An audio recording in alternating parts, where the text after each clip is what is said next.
Paul McCartney's claim that John Lennon broke up the Beatles is backed up by an eyewitness who was in the room. It was 54 years ago today when Paul McCartney put out a press release saying he was no longer working with the Beatles. Despite this, Mac claimed it was John Lennon who broke up the band in 1970.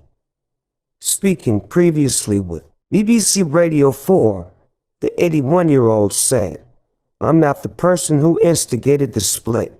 John walked into the room one day and said, 'I'm leaving the Beatles,' and he said, 'It's quite thrilling.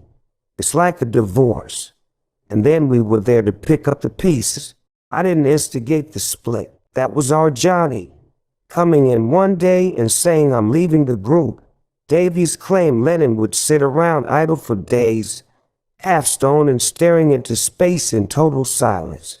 Having become rich and famous, the restless star felt it was all the same and lacked meaning and purpose. But Lennon would find that in Yoko Ono, the biographer said, the Beatles were dead. Yoko was his future. She mesmerized him and encouraged his dafter, wilder, madder projects.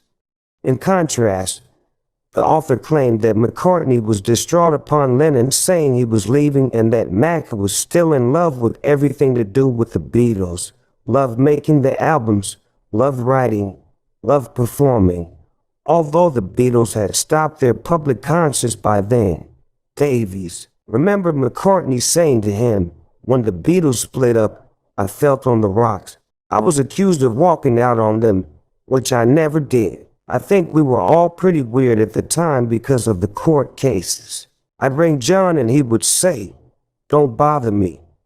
I rang George and he came out with effing and blinding. Not at all here Christian."